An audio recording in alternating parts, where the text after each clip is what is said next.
Nombre: Marcelo José Méndez, natural de Iztapalapa, criado en Ecatepec, Estado de México. Albañil desde los 17 años, conocido por su brazo fuerte, por su silencio y por su dedicación a la familia. Casado con Rosa Méndez y padre de Natalia, de 16 años, Marcelo vivía en una calle tranquila de Nezahualcóyotl, pero todo cambió en una noche. Rosa y Natalia salieron a comprar pan y refresco en una tienda a 2 calles de casa. Minutos después, fueron alcanzadas en medio de una balacera entre 2 grupos rivales del narcotráfico. La hija murió en el lugar. La esposa no resistió en el hospital.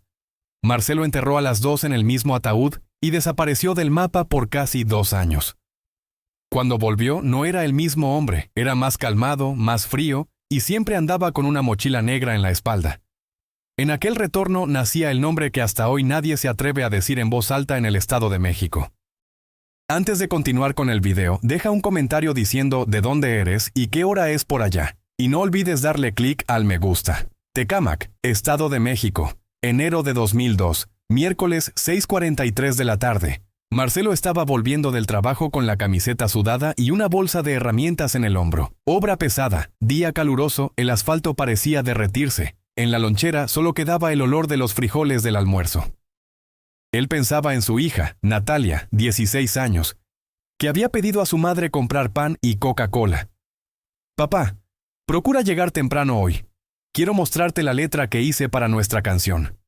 Era eso lo que resonaba en su cabeza mientras doblaba la última esquina. Solo que antes de la curva escuchó primero un grito ahogado, después 4 estallidos secos. Su corazón se disparó. Cuando llegó a la calle de su casa, no tuvo tiempo de razonar. Patrulla, gente llorando, un cuerpo cubierto con sábana blanca y lo peor, el tenis de su hija apareciendo por debajo. ¡Es Natalia! ¡Es Natalia! ¡Dios mío!, gritó él con la voz fallando, como si estuviera ahogándose con su propia alma. La esposa Rosa también estaba tirada, las 2 en el lugar equivocado, en la hora equivocada. Tiroteo entre 2 frentes que se odiaban desde chamacos, disputa por territorio, por venganza, por nada. La versión oficial: intercambio de disparos entre rivales, víctimas colaterales. La real: los responsables estaban libres y nadie quería tocar el asunto.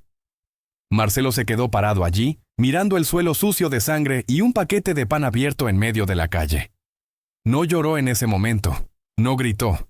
Solo se congeló como si el mundo se hubiera apagado, y solo él hubiera quedado encendido. Atrapado en una pesadilla en tiempo real. En el velorio poca gente apareció. Miedo, silencio. La policía apareció solo para firmar papeles. El vecindario cerró las ventanas. Hubo uno que se acercó y susurró. Creo que fue el Cabeza y el Gordo. Estaban rondando en moto a esa hora. Marcelo solo miró, guardó el nombre, no respondió. En los días siguientes, él todavía intentó hacer denuncia, conversar con delegados, entregar las cámaras de una tienda de la esquina, pero la respuesta era siempre la misma. Lamentablemente, las imágenes están dañadas. La investigación está corriendo, señor Marcelo. Estas cosas pasan. Pasan. Eso fue lo que le dijeron al padre, que vio a su hija tendida en el suelo con el cuaderno de la escuela dentro de la mochila todavía limpia. Marcelo cerró todo con llave. Tiró los cuadros, dejó el cuarto de ella como estaba, pero selló la puerta. Solo entraba al baño, dormía en el sofá. Una noche agarró una silla, la llevó hasta el garaje. Se quedó mirando el portón cerrado por horas. La vecina de al lado vio, pero no tuvo valor de decir nada. Lo dijo después. Su mirada ya no era de tristeza. Era de alguien que estaba esperando que el infierno tocara a la puerta, pero el infierno no vino, porque él ya había salido para ir tras él. 3 semanas después del entierro, Marcelo ya no era visto en la panadería, ni en la esquina, ni en la parada del camión, donde solía esperar el transporte de las 5 de la mañana. Lo que se veía era un portón cerrado, una casa con la luz de la sala encendida, madrugada adentro, y un hombre que, cuando salía, evitaba mirar a los ojos de cualquiera. En la delegación, la investigación estaba parada. Nadie había sido llamado para declarar, ni testigo, ni vecino, ni policía del área. Marcelo fue allá una última vez solo, con un sobre en la mano. Traía unas anotaciones, nombres que él escuchó en los pasillos del barrio, horarios, hasta el modelo de la moto que pasaron aquella noche. El inspector ojeó, suspiró y dijo sin parpadear: Señor Marcelo, no se puede actuar con base en rumores. Y se puede actuar con base en cadáveres, oficial. Silencio. El sobre fue guardado en un cajón que nunca más fue abierto. Marcelo salió de allí sin decir nada más. Afuera encendió un cigarro y él ni siquiera fumaba. Él sabía. Aquello no iba a avanzar. Volviendo a casa, se sentó en el borde de la cama de su hija. Agarró el cuaderno de ella, que todavía tenía una hoja con letras de música escritas con pluma morada. Al pie, una nota para ti, papá. Un día cantamos esto juntos. Marcelo guardó el cuaderno en una mochila negra, cerró todo de nuevo y desapareció por unos días. Dicen que fue a un barrio vecino. Otros juraron en casa de un pariente en Chalco. Pero lo que nadie sabía es que él comenzó a aparecer en lugares donde nadie lo conocía. Gimnasios de lucha, campos de tiro, tiendas de equipos de seguridad. Compró una mochila nueva, botas reforzadas, guantes de hule, cuerdas, cinta de aislar, un cuaderno pequeño de pasta dura. En ese comenzó a escribir diferente. Horarios, trayectos, apodos, direcciones. Un excompañero de obra contó después. Él apareció un día en la obra solo para agarrar su cincel. Dijo que lo iba a necesitar. ¿Vas a remodelar dónde? En el Alma, respondió seco en el barrio. El miedo volvió a circular. Unos decían que el cabeza había sido visto armando una emboscada en el campo de Chimalhuacán. Otros hablaban que el gordo estaba en Tláhuac comandando un turno, pero nadie tenía valor de confirmar, porque allí todo mundo sabe cómo es hablar de más acorta la vida. Marcelo ahora andaba diferente, postura erguida, paso firme, y cuando pasaba, las personas desviaban la mirada como si él hubiera vuelto de la guerra. Pero lo que nadie sabía es que la guerra apenas estaba comenzando. El silencio de Marcelo no era de quien se cayó, era de quien se estaba preparando. En el fondo de la casa donde vivía, él limpió un cuartito que antes servía para guardar pintura y restos de obra. Allí colocó un colchón delgado, un estante con botellas de agua, una linterna y una caja de herramientas que ahora guardaba cosas diferentes. Navajas afiladas, guantes, linternas, mapa plastificado del Estado de México. En las paredes fotos antiguas de su hija, pero en el cuaderno negro, otra cosa, nombres, cabeza, gordo. Gilván, gerente Boca de la 42. Don pasa carga para el rey de Iztapalapa. Al lado, horarios de rutina. Marcelo comenzó a circular por los alrededores con ropa simple, barba sin rasurar, gorra jalada hacia abajo. Quien miraba veía solo otro albañil camino a alguna remodelación, pero él no estaba yendo a ninguna remodelación. Él observaba. Un día se quedó 4 horas parado en una cantina de esquina. No pidió nada, solo escuchó. Otro día entró en un billar y pagó una cerveza para un señor de edad que conocía la calle como nadie. Estos muchachos nuevos son crueles. Los antiguos hasta respetaban a la familia, ahora es solo fama y falsa valentía. Marcelo escuchó todo, no reaccionaba, solo anotaba en el cuaderno después. Su cuerpo cambió. Comenzó a hacer barras en un parque vacío de madrugada. Corría alrededor del campo de fútbol con el rostro cubierto. Entrenaba con un mazo, golpeando una llanta vieja en el fondo de casa. Un sonido seco, constante. Quien vivía cerca pensaba que era remodelación, pero era solo Marcelo afinando el brazo. Una noche, él tomó el camión hasta Tlalnepantla, entró en un campo de tiro particular, mostró una identificación falsa y pagó 3 horas de práctica. Usó una pistola prestada, no erró ningún disparo. ¿Ya has disparado antes?, preguntó el instructor, solo con clavo y martillo. En la salida compró municiones y un cuchillo táctico. La vendedora intentó platicar. Él solo respondió, es para cortar hierba. Pero no era hierba lo que él quería cortar. El tiempo fue pasando y el rostro de Marcelo desapareció por completo de las calles comunes. Ahora él frecuentaba senderos abandonados, callejones olvidados y calles que daban acceso al corazón de Nezahualcóyotl.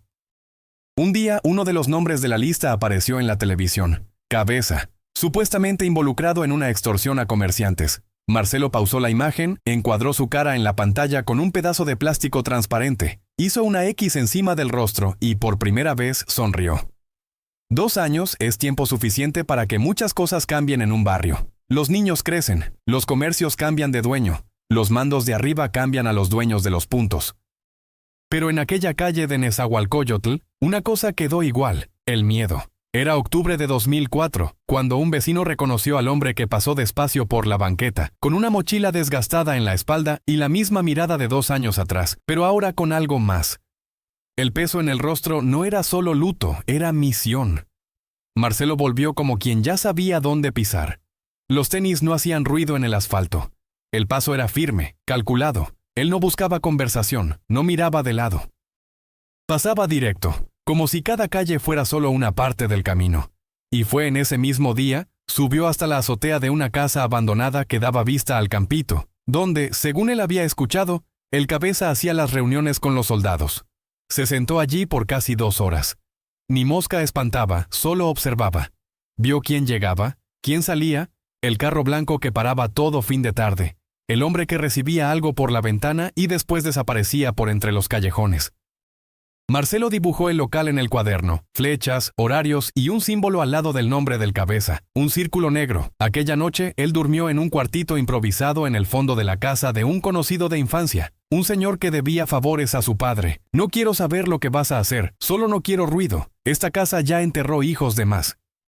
Marcelo no respondió, apenas recargó la cabeza en la pared fría y se durmió por 3 horas en la oscuridad, sin almohada, con el cuchillo atado en el lateral del pantalón. Al día siguiente, él pasó en una tienda de construcción. Compró un rollo de cinta de aislar, un cincel nuevo, una llave de tubo y un mazo pequeño. Colocó todo dentro de una mochila gris de esas de repartidor de aplicación. Pasó por un punto de la policía y nadie lo paró. Nadie sospecha de un albañil con herramientas, especialmente uno que no levanta la voz, no corre, no mira para atrás.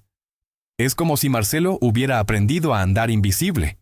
En la comunidad, el comentario era que alguien estaba volviendo para cobrar deuda antigua. Nadie decía el nombre, pero había quien recordaba, y comentaba en voz baja: si es quien estoy pensando, mejor ni salir de noche.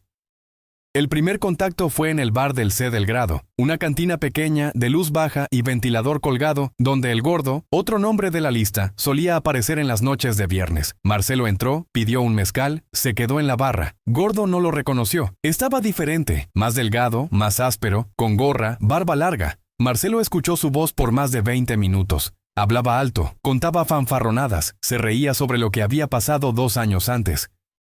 Si fuera hoy, yo mandaba repetir la dosis. Aquella muchacha era hija de nadie, ni se supo de dónde vino el plomo. Marcelo ni siquiera parpadeó. Terminó el trago, pagó en efectivo y salió.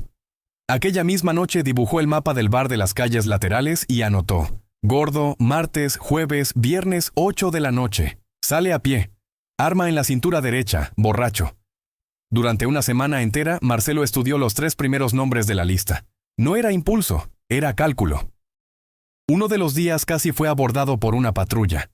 Estaba en una calle desierta con la mochila pesada. Pero un conocido que vio de lejos, antiguo ayudante de obra, saludó levemente hacia él y habló con los policías.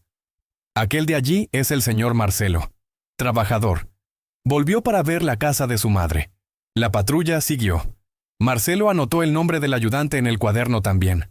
Al lado escribió: evitar. Sabe demasiado. Entonces vino la noche en que él decidió probar lo que entrenó por 2 años. No era contra el cabeza todavía. Marcelo sabía que meterse con el cabeza era encender la alerta general. Tenía que comenzar por abajo, mandar recados sin dejar rastro. El elegido fue el Chico Lata, uno de los vigilantes que, según los rumores que Marcelo había escuchado, había dado la localización equivocada aquella noche de 2002, confundiendo a Natalia con una rival armada. Chico Lata era el más vulnerable. Andaba solo, se creía invencible, vendía cigarro robado y hacía trabajos como cobrador de lotería clandestina. Marcelo esperó un miércoles cuando Chico salía del bar en dirección a la casa de 2 pisos donde vivía. La calle era oscura, sin cámara, con un poste descompuesto. Marcelo ya había probado el trayecto 2 veces, cronometrado cada paso. En la hora exacta apareció detrás de él un movimiento seco, bolsa de plástico en la cabeza, rodillazo en el riñón. Caída, todo en silencio, amarrado con cinta, llevado hasta el sótano de una casa abandonada que Marcelo ya había preparado días antes. Allá dentro, Chico despertó ya amarrado. La linterna golpeó en su rostro. Marcelo no dijo el nombre, solo mostró una foto de Natalia. Después, una de la esposa, Chico intentó negar. Yo ni siquiera. Pero Marcelo no estaba allí para escuchar disculpas. El sonido del mazo resonó por el cuarto cerrado como trueno, preso en un armario de metal. Y cuando la luz se apagó, el barrio no escuchó nada, ni un grito, solo el silencio. Al día siguiente, el punto cerró. El cuerpo no fue encontrado, pero la desaparición generó murmullo. Y fue allí que uno de los soldados comentó bajito: dicen que el padre de la muchacha volvió y volvió diferente. El mensaje estaba dado, solo que eso era apenas el comienzo. En la colonia, cuando un cuerpo desaparece sin sonido, sin sirena, sin multitud, tiene dos significados. O fue la alta cúpula que mandó, o fue alguien que sabe hacer. Y en el caso del chico Lata no fue orden de arriba, fue cosa de alguien con sangre en los ojos y memoria intacta. Marcelo no volvió a casa aquella noche. Subió a un cuartito abandonado en lo alto del barrio, donde una ventana rota daba visión para la mitad de la calle principal. Se quedó allí sentado, camisa sudada, manos sucias de polvo, cuaderno abierto en el regazo. Al lado del nombre Chico Lata, escribió: resuelto. Al lado de Cabeza, Gordo y Gilván, la X todavía estaba en espera, pero el círculo alrededor de Cabeza ya se había engrosado. En los días siguientes, Marcelo pasó a andar con más cautela. Cambiaba el trayecto cada vez. Solo usaba los mismos tenis en 2 operaciones. Aprendió a desmontar y montar el mazo, separando la cabeza de hierro del mango para evitar ser atrapado con ella entera. Llevaba todo envuelto en tela dentro de una mochila con logotipo de supermercado. Pasaba por repartidor y era eso lo que lo protegía. Nadie mira 2 veces a quien carga bolsa, solo que el silencio tiene fecha de caducidad. En la segunda semana, después de la desaparición del chico, comenzaron los murmullos. Viste que el chico desapareció así nomás, ¿verdad?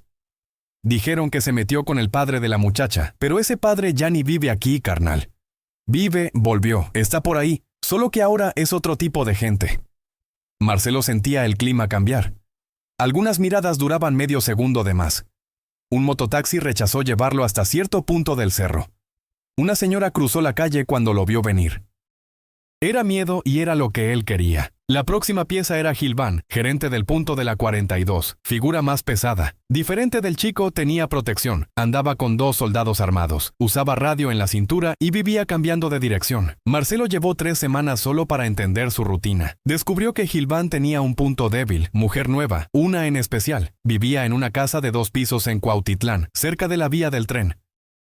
Gilván iba allá cada miércoles, entre las 11 de la noche y la 1 de la mañana, solo, siempre en carro, siempre rápido. Marcelo montó el plan en una hoja separada del cuaderno, dibujó la cuadra, marcó los puntos de luz, las rutas de escape, anotó hasta el horario en que el bar de la esquina cerraba. Preparó una bolsa con ropa sucia para parecer indigente. Escondió el mazo desmontado dentro de un horno de microondas tirado en la basura. Esperó. Miércoles 002. El carro de Gilván apareció. Faros bajos. Vidrio polarizado. Estacionó a 3 metros de donde Marcelo estaba fingiendo dormir, encogido entre un muro y un árbol. Gilván salió riendo, hablando alto con alguien en el teléfono. Ni vio el bulto detrás de él. El golpe fue seco. La cabeza del mazo golpeó directo en la rodilla, quebrando sin aviso. Gilván cayó antes de gritar. Marcelo ya estaba con la cinta en la mano, boca sellada, arrastró el cuerpo hasta el fondo de un terreno baldío. 3 minutos, rápido, sin vacilación. Y allá, como hizo con Chico, mostró la foto. No dijo el nombre de su hija, no explicó, solo mostró. Gilván lloró, intentó soltarse, pero Marcelo ya había hecho lo que necesitaba. La segunda X fue dibujada en el cuaderno todavía aquella madrugada en la escalera de un edificio abandonado. Nezahualcóyotl despertó al día siguiente con 2 rumores. Gilván había desaparecido. Una nota fue encontrada cerca de su carro. Cuando la justicia falla, el cemento cobra. La firma, ninguna. Pero para quien conocía a Marcelo, aquello decía todo. Los radios de la policía comenzaron a sonar con mensajes cruzados. 2 desapariciones en menos de un mes. Perfil de las víctimas. Narcotráfico. Testigos, ninguno. Un teniente llegó a comentar en una reunión cerrada. Hay alguien haciendo lo que nosotros nunca tuvimos valor de hacer. Pero el comando era claro. No se mueve donde no se ve sangre. Entonces, la investigación no existió. Mientras tanto, Marcelo seguía. Dormía en lugares diferentes cada semana. Un día en el patio de un amigo de infancia, otro en un antiguo cuarto de obra, donde trabajó años atrás. Se alimentaba poco, solo lo necesario.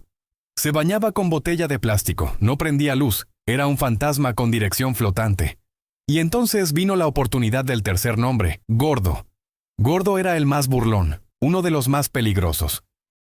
Tenía respeto con el cabeza, Andaba con pistola en la cintura y hablaba alto en los bares, como si fuera intocable. Marcelo lo escuchó riendo una noche. Aquel padre de allá debe haberse suicidado, o está vendiendo chicles en el semáforo. Poco sabía él que el padre estaba escuchando. El plan fue diferente esta vez. Marcelo necesitaba un mensaje más directo. Esperó al gordo salir de una carnita asada. Estaba borracho, riendo, cantando. Entró en un callejón para orinar. Marcelo vino por detrás, cortó el camino, se acercó al oído y dijo solo esto. Ella tenía 16 años. Gordo volteó con el rostro pálido, sin entender. La última cosa que escuchó fue el sonido del mazo, atravesando la pared de ladrillo y encontrando su cráneo en medio de la curva. Marcelo dejó el cuerpo allí mismo, esta vez sin esconder. Encima del pecho de él, dejó una foto de su hija. En la mañana siguiente, la comunidad despertó en shock. Esta vez había sangre, esta vez había recado y esta vez el punto tembló. El cabeza mandó reforzar seguridad, cambiar las rutas, prohibir bebida en día de turno. Pero era demasiado tarde. Marcelo no era más un padre, era sentencia. Cuando el cuerpo del gordo apareció con la foto de la hija de Marcelo en el pecho, no hubo más cómo negar. No era coincidencia, no era ajuste de cartel, era alguien con nombre, con historia y con memoria. La colonia paró. No por el cuerpo, de eso ella ya estaba acostumbrada, sino por la manera, sin disparo, sin testigo, sin cámara, solo el silencio cortado por el sonido seco del mazo contra el concreto. Al día siguiente los radios de la policía estaban encendidos. Alerta 3, en Nezahualcóyotl. 3 nombres cayeron, todos ligados a aquella ocurrencia de 2002. Motivación probable, venganza. Pero el problema era otro. El punto no quería investigación, el cabeza no quería policía en el cerro. Mandó bajar el perfil, dijo que iba a resolver con la casa. Solo que Marcelo no era de la casa. Era un hombre sin jefe, sin comando, sin miedo de represalia, y eso asustaba más que rifle. Él ya tenía otro nombre en el radar, Jorginho Tambor, el responsable por la contención aquella noche de la tragedia. Fue él quien, según vecinos antiguos, dio la orden para disparar en todo lo que se moviera. Marcelo llevó 5 días observando. Jorginho vivía en una casa de 2 pisos en la parte más baja del cerro. Le gustaba jugar billar, fumaba Marlboro y andaba con guaraches. Parecía común, pero era víbora. Mandaba más de lo que hablaba. Marcelo estudió la calle, los hábitos, el perro del vecino. Percibió que cada viernes a las 10 de la noche Jorginho salía para buscar pizza. Siempre solo, siempre en moto. Ese día Marcelo ya estaba allá escondido detrás de un contenedor. Cuando Jorginho paró para pagar, Marcelo vino por detrás y presionó el cuchillo contra la cintura. «No grites, Jorginho», se congeló. «¿Quién eres tú, loco? Soy solo un padre. ¿Qué recuerda?» Lo hizo manejar hasta un almacén abandonado cerca de la vía del tren. Lo amarró, no gritó, no golpeó, solo habló. «Mi hija estaba de uniforme, tu bala no eligió».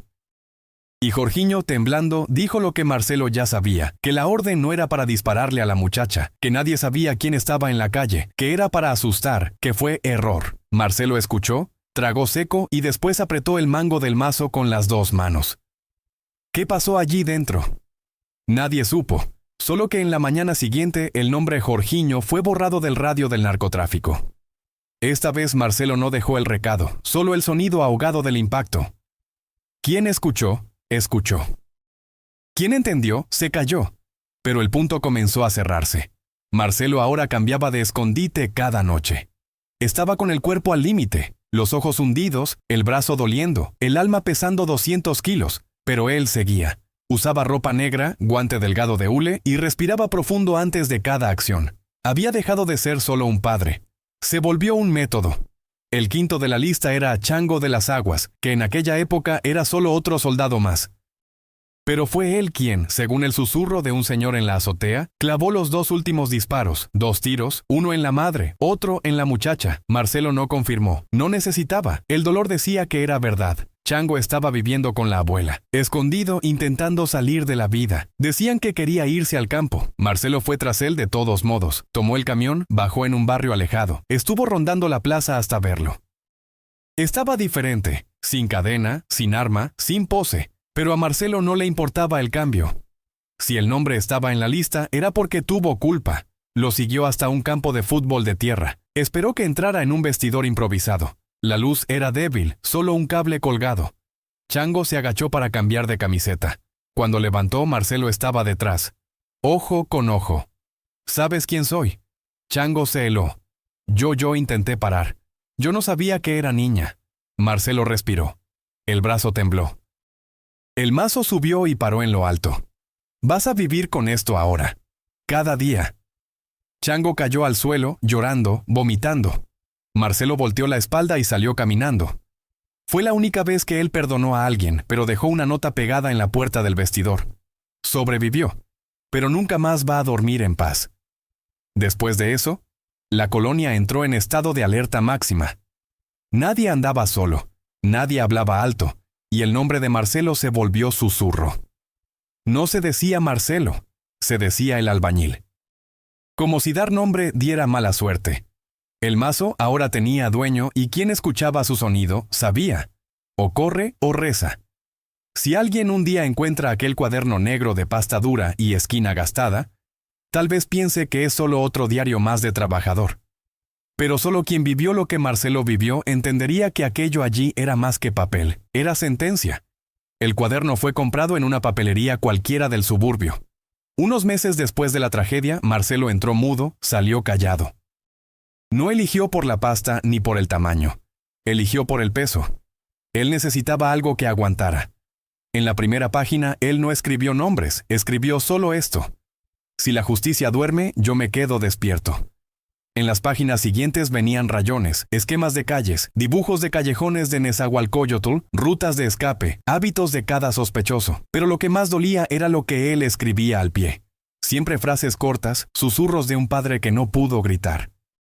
Ella iba a cumplir 17. Rosa decía que iba a pintar la casa. Yo había prometido una guitarra para Nati. Las dos salieron para comprar pan. Solo pan. Allí. Marcelo no era vengador, era hombre quebrado. Él dormía con el cuaderno debajo del colchón. Lo llevaba a todo escondite.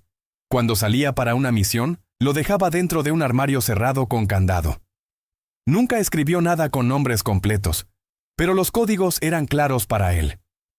C1. Turral. Punto de la esquina.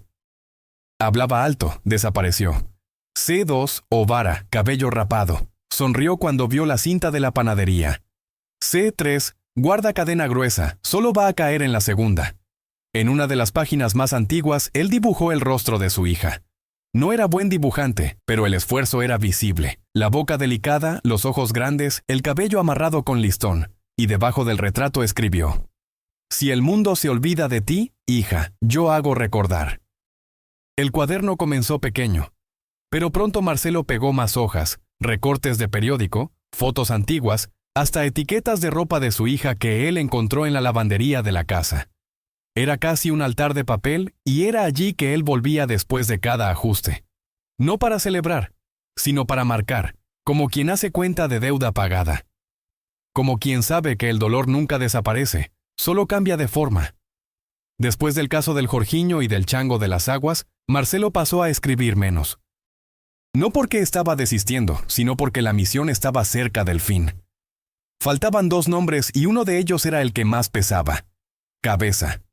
Marcelo sabía que ir tras él era entrar en zona de guerra. Cabeza tenía radio, soldados, informante en la policía y vivía rodeado por vigilantes. Meterse con él era llamar a la muerte para bailar, pero su nombre ya estaba escrito desde el comienzo, con pluma roja en mayúsculas, con 3 círculos alrededor.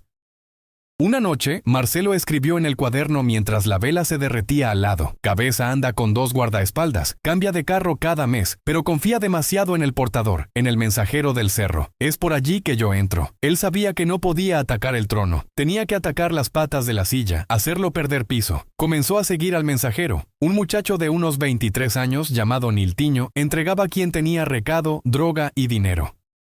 Era el puente entre el narcotráfico y el resto del mundo. Marcelo nunca pensó en lastimarlo, pero lo usó. Hizo al muchacho creer que estaba siendo seguido por un cartel rival. Esparció rumores, tiró el recado falso. Niltiño enloqueció. Pidió salir del cerro. Cabeza no le gustó. Mandó que se quedara en la actividad. 3 días después, Niltiño desapareció y en el mismo día Marcelo entró en el flujo disfrazado, con ropa de repartidor, casco, caja en la espalda, radio falso en la cintura.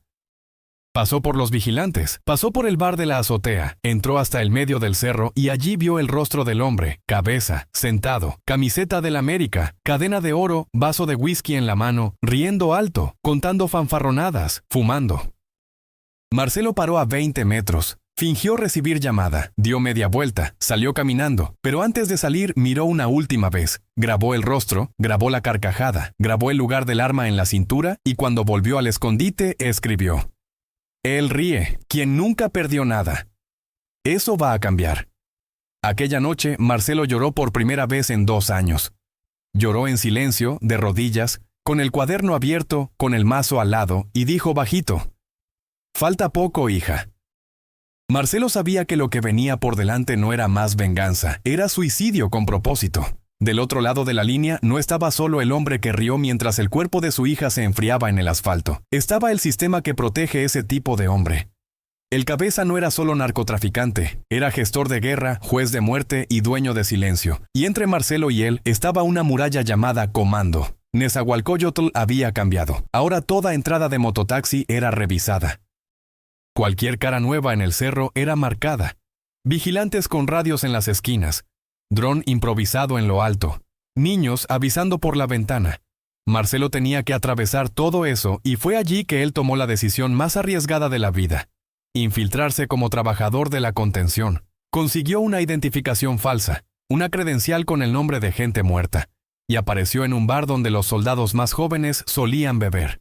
Pidió cerveza, habló poco, escuchaba mucho. Una semana después estaba cargando cajas en un depósito ligado al narcotráfico. Era eso. Comenzaba por abajo. Para ellos, él era José de Toluca, ex ayudante. Vino a probar suerte en el cerro, callado, discreto, fuma escondido. Nadie desconfiaba. En 2 semanas ya sabía los horarios del cambio de turno, dónde quedaba el armamento pesado, quién era el vigilante más tonto y quién daba recado directo para el cabeza. Era un sujeto flacucho con cara de oficinista, conejo. Cargaba celular con 3 chips, hacía entrega, recogía cobranza, llevaba los recados pesados. Marcelo sabía que por allí era el agujero. Un día, en un final de turno, Marcelo se ofreció para llevar una bolsa hasta la esquina donde el conejo estaba. Era solo una entrega de comida, pero el gesto simple fue notado. En la vuelta, el conejo lo llamó en la esquina. Eres callado pero trabajas derechito. Soy solo otro en la lucha, hermano. A cabeza le gusta gente que no hace pregunta. Continúa así.